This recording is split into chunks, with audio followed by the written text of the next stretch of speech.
Bonjour à tous, bienvenue, c'est Gaël dans Simple et Gratuit. Et aujourd'hui, je vais vous proposer un optimiseur pour Windows 10 ou Windows 11. Il est gratuit, open source. Alors vous allez me dire, on en a déjà vu 1, 2, 3, parfois même un petit peu plus. Certains font optimiseur et nettoyage, d'autres font optimiseur à taux complet, entre guillemets. Mais voilà, il y a énormément d'options. Et en fait, c'est un petit peu ça. L'avantage de celui que je vous propose aujourd'hui, non seulement il est en français, en plus il y a une aide très claire, très facile. Il est bien sûr open source, entièrement gratuit, il fonctionne pour Windows 10 et Windows 11. En plus de ça, bien évidemment, vous allez pouvoir de manière très simple à la fois faire une sorte de ménage, optimiser les options de vos Windows, donc ça c'est plutôt bien, installer et mettre à jour des logiciels, faire du ping, etc., etc. Bref, il fait beaucoup de choses, il est très simple, il est très clair d'utilisation, il n'est pas invasif parce qu'il ne s'installe même pas sur votre ordinateur, sauf si vous le souhaitez bien évidemment. Donc vous voyez, il y a beaucoup d'avantages et c'est pour ça que je me permets de vous en parler aujourd'hui.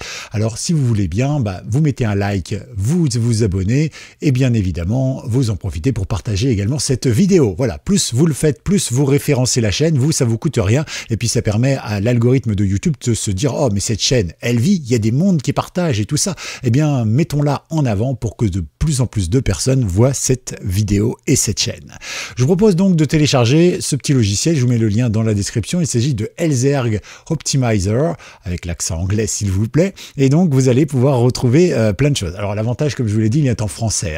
Ici, vous allez avoir le code source, ou bien tout simplement la version exe. Comme ça, vous n'avez pas à vous embêter et vous allez pouvoir télécharger tout cela. Alors, vous cliquez dessus tout simplement, voilà, et il arrive, alors moi téléchargement et tuto, mais vous ce sera sûrement téléchargement directement. Oui, moi je l'ai déjà, donc c'est pas la peine que je le récupère. Vous voyez quand même qu'il fait 2,39 MB, donc il est quand même super léger. Récupérons-le maintenant. Alors ici, Optimizer, je double-clique dessus, je l'autorise évidemment en mode administrateur. Ici, il me propose des langues, voilà. Donc là, il va falloir trouver la nôtre. La nôtre, elle est ici, en français évidemment, mais vous pouvez, si vous parlez le néerlandais par exemple, mettre néerlandais. Vous pourrez changer, si jamais vous avez laissé anglais, vous pourrez changer bien sûr tout à l'heure, je vais vous montrer comment ça marche. Une fois que c'est fait, vous validez. Là, vous attendez quelques instants qu'il se lance, qu'il scanne votre machine, vous voyez, et qu'il regarde un petit peu tout ce que vous avez en matériel, c'est ce qu'il est en train de faire. Voilà, c'est le premier démarrage qui est un petit peu long, parce que forcément, il est obligé de découvrir ce que vous avez comme matériel. On tombe donc sur cette interface toute simple, on va voir dans le détail chaque onglet, ça va permettre de découvrir à quoi ça sert, c'est plutôt pratique. Première chose que vous devez noter, et qui est plutôt pratique, c'est un petit peu comme quand vous êtes sur CCleaner, par exemple, CCleaner, eh bien, vous avez ici le Windows que vous utilisez, 64 bits, et le framework que vous utilisez, en tout cas, le plus haut que vous ayez en téléchargement. Mais attention, c'est pas parce que vous avez un 4.8 qu'un programme n'aura pas besoin d'un 3.5 et donc il faudra télécharger 3.5, etc. Mais ça, on verra ça dans un des paramètres tout à l'heure. En attendant, première chose qu'on va voir peut-être ici, ce sont les options. Pour les options, ici vous avez les langues, bien sûr. Ici, vous avez la possibilité d'afficher ça dans le menu rapide, de commencer avec Windows, au démarrage de Windows, de vérifier automatiquement les mises à jour. Alors ça, c'est pas une obligation, bien sûr. Ici, vous avez la possibilité de vérifier les mises à jour manuellement. Vous cliquez dessus et ça vérifie tout de suite, ça c'est plutôt cool. Vous affichez les erreurs, vous affichez les dossiers de configuration. Alors c'est uniquement ceux du logiciel, bien sûr, c'est pas ceux de votre ordinateur. Pareil pour la réparation du logiciel et pas de votre ordinateur. Et vous pouvez renforcer la politique. Ici, vous avez tous les contacts nécessaires si vous rencontrez un bug, si vous avez une question ou quoi que ce soit. Plutôt sympa, n'est-ce pas? Donc ça c'est tout simple. Vous pouvez changer la couleur aussi si ça vous arrange. Hop là, magnifique, n'est-ce pas? Donc on va remettre quelque chose d'à peu près visible, voilà, pour que tout le monde puisse voir correctement les choses. Ok, donc ça c'était le premier onglet. Ensuite, ce qui est important de savoir, c'est que vous avez ici l'onglet universel, on clique dessus, et là ça va concerner Windows globalement, alors on va dire Windows 10 et Windows 11, et puis ici vous avez des options supplémentaires pour Windows 11 qui permet beaucoup plus de réglages et d'affinage. Ok? Bon, alors quand on est dans universel, voilà, on a ici tout un tas de petits curseurs, alors on active ou on désactive, c'est au choix.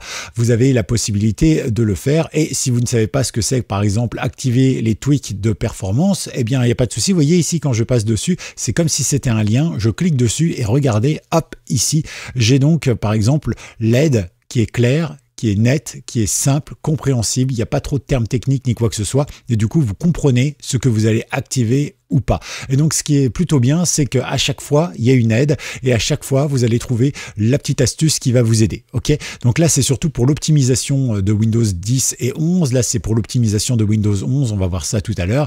Et puis après, bon, vous allez avoir plein de paramètres qu'on va détailler dans cette vidéo. Voilà un petit peu ce que je voulais vous montrer. Alors, on va cliquer tout simplement ici. Voilà, donc là, par exemple, admettons que je ne veuille pas l'afficher. Afficher toutes les icônes de notification, admettez que vous voulez l'afficher, donc vous cliquez. Supprimer les délais des menus, vous, bah voilà, faites un peu comme vous voulez, hein. Ça c'est vous qui choisirez. Alors attention ici, ici vous pouvez toucher à peu près tout, il n'y a pas trop de problèmes hein, en réalité. Désactiver le service d'impression, bon moi si vous n'avez pas d'imprimante, oui ça peut marcher, mais voilà, faites attention quand même à ce que vous désactivez. Ici dans les disques, il y a des choses à surtout ne pas désactiver globalement, sauf si vous y connaissez. Par exemple, ne désactivez pas la restauration du système, hein. Ça peut poser problème parce que vous savez, des fois on a besoin de revenir à Windows à un état antérieur, c'est ça qui nous permettra de le faire. Donc si vous l'avez désactivé, certes vous allez gagner de la place et peut-être même en rapidité, mais vous allez avoir quelques soucis. Également pareil pour le Super Fetch. Là c'est pareil, hein, c'est pour gérer un peu la RAM, hein, globalement, hein, je vous donne après, bon c'est un peu plus dans les détails, mais c'est pareil. Évitons peut-être de désactiver ça. Désactiver l'hibernation, ça vous pouvez le faire sans aucun souci, hein. L'hibernation, c'est juste pour économiser un peu de batterie éventuellement, si jamais vous n'êtes pas là, mais moi je trouve que ça plante plus l'ordinateur qu'autre chose.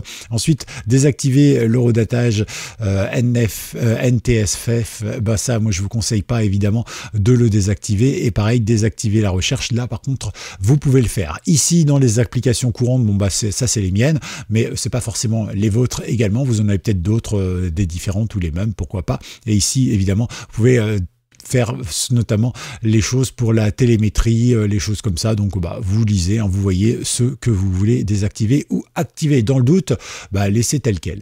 Ensuite, Windows 11, c'est pareil. Vous pouvez désactiver l'historique rapide, masquer la météo. Vous savez, tous les petits trucs là. Bon, moi, je les ai désactivés manuellement, hein, mais vous voyez, vous pouvez le faire automatiquement grâce à ce logiciel. C'est vrai qu'il n'y a rien de pire ici que d'avoir la météo qui s'affiche avec des pubs. Tiens, par exemple, vous avez des trucs People qui s'affichent à des moments comme ça. Mais on s'en fout de l'actualité People. Ouais. Remarquez, tout le monde dit ça, mais en même temps, il ne ferait pas de vente, hein, les journaux People, si on les achetait pas.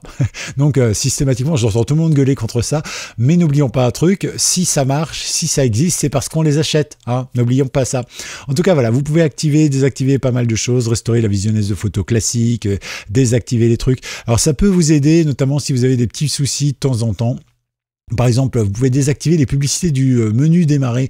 Ouais, c'est vrai que c'est embêtant ça, de temps en temps, dans le menu démarrer, il y a de la pub. Et donc, vous pouvez les désactiver Cortana, etc. Donc, vous voyez, vous pouvez faire plein de trucs. Attention, je prends l'exemple du jeu ici. Hein. Quand vous désactivez quelque chose, globalement, ça peut influer sur autre chose. Par exemple, si vous désactivez la game bar, eh bien vous aurez des problèmes. Par exemple, si vous voulez faire de la capture de son de votre ordinateur, par exemple, parce que le module est dans game bar. Mais ça, faut le savoir. Mais bon, à la limite, c'est pas grave parce qu'au moment où vous voudrez capturer le son, on vous dira game bar inactif. Vous direz ah ben oui, c'est vrai, optimiseur, hop, je réactive et puis c'est réglé. D'accord. Mais dans le principe, voilà, notez quand même qu'il y a, il n'y a pas besoin de s'y connaître beaucoup, mais c'est bien de s'y connaître un petit peu quand même avant de désactiver tout et n'importe quoi. C'est noté. Vous pouvez aussi désactiver Copilot AI parce que ça c'est déjà il n'est pas très performant Copilot et puis ensuite il pompe énormément de mémoire à chaque instant même quand vous n'en avez pas besoin.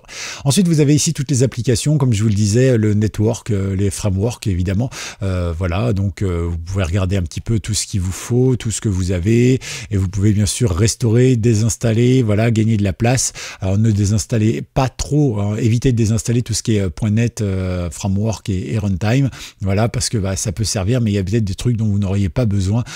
Donc voilà, après c'est à vous de voir évidemment en fonction de vos besoins, mais dans le principe, si vous ne vous y connaissez pas, ne touchez pas à ça. Pour le démarrage, là c'est pareil, c'est tout ce qu'on a vu ces dernières années ou ces derniers mois, en tout cas en termes de démarrage, qu'est-ce qu'il faut garder, qu'est-ce qu'il faut pas garder, etc.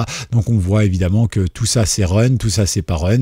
Voilà, donc on choisit, ici on peut supprimer, on peut trouver directement dans le registre, localiser le fichier, rafraîchir, sauvegarder ou restaurer. On a les applications courantes. Alors les applications courantes, ce ne sont pas celles qui sont sur mon ordinateur, ce sont des applications qu'on vous propose de de télécharger, de mettre en place, de mettre à jour facilement, etc.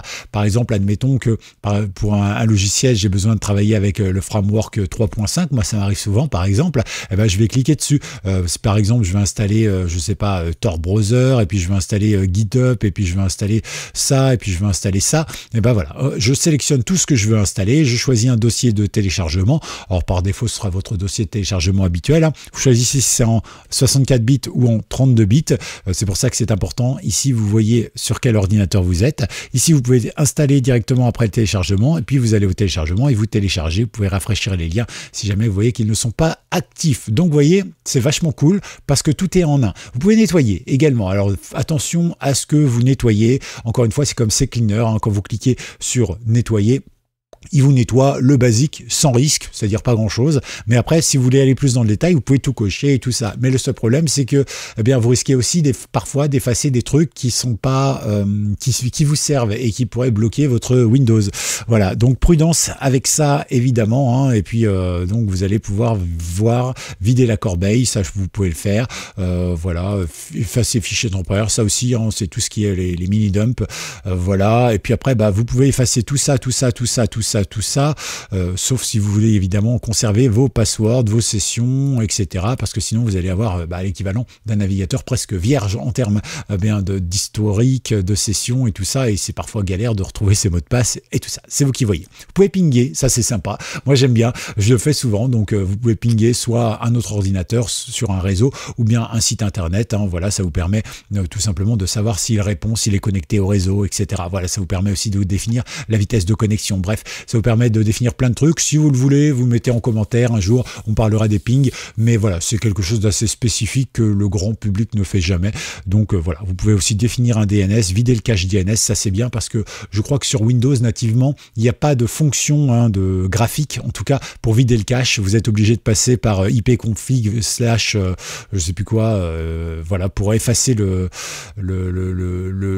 DNS. Donc là, c'est plutôt cool. Là, vous pouvez vider tout ça et peut-être effectivement passer à quelque chose de simple, puisqu'il suffit d'appuyer sur le bouton. Voilà, vous pouvez le faire là maintenant, ça risque absolument rien.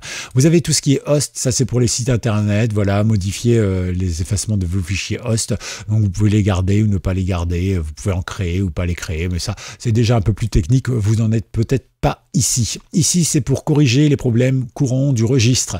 Alors ça, CCleaner le fait, plein d'autres le font. Le seul problème, c'est quand on fait ça, allez, on va pas dire une fois sur 10, mais ça arrive quand même de temps en temps que eh ben, quand on active tout et tout ça, ça corrige le registre, mais ça fait bugger l'ordinateur. Voilà, parce que faut pas tout corriger, il faut plutôt faire ça manuellement. Hein. Je serais plutôt d'avis d'être prudent là-dessus, mais vous pouvez toujours le faire. Ça peut vous aider à supprimer des clés qui seraient plus bonnes ou des mauvaises adresses de registre ou autre. Le matériel que j'ai ici, donc vous aurez forcément le vôtre, donc ça vous donne des informations sur votre matériel, ça vous aidera également par exemple à sauvegarder ici toutes vos infos, et comme ça si vous cherchez des drivers ou si vous changez un jour, vous installez un nouveau système, vous aurez la liste de votre matériel et vous connaîtrez comment ça marche. Ici vous pouvez avoir des intégrateurs. Alors un intégrateur c'est quoi? C'est par exemple quand vous faites un clic droit ici, vous voyez, par exemple ici je peux ouvrir le terminal, j'ai Power Rename et puis j'ai d'autres options également sur mon clic droit. Là c'est exactement ça, hein, vous avez tout ça que vous pouvez donc faire, donc ça se passe en bas ici vous avez les infos, puis ajouter, donc vous pouvez ajouter un programme, un lien, un fichier, une commande, ce que vous voulez directement dans votre clic droit, c'est pratique, vous rajoutez donc le programme, un icône ou une icône si vous le souhaitez. Ici vous pouvez choisir si ce sera en haut, en bas ou au milieu de liste, et puis ici pour la sécurité si vous le souhaitez, hein, voilà, vous faites vraiment comme vous voulez, mais ça permet vraiment de configurer son ordinateur. Et on a fait le tour, voilà, donc c'est un petit tuto, j'ai essayé d'aller vite, évidemment j'aurais pu détailler plus en détail tout ça, mais en même temps, comme je vous l'ai montré, hein, vous voyez, à chaque fois que vous avez une option, entre guillemets, vous cliquez dessus et hop, ça vous donne des informations, ce qui fait que, eh bien, en fait, vous n'avez pas vraiment besoin de moi sur ce coup-là. J'espère que vous avez aimé, mettez #optimizer et puis surtout, faites-vous plaisir avec toutes ces petites options qui sont là. Attention évidemment à ce que vous pouvez jeter, mettre, installer, etc.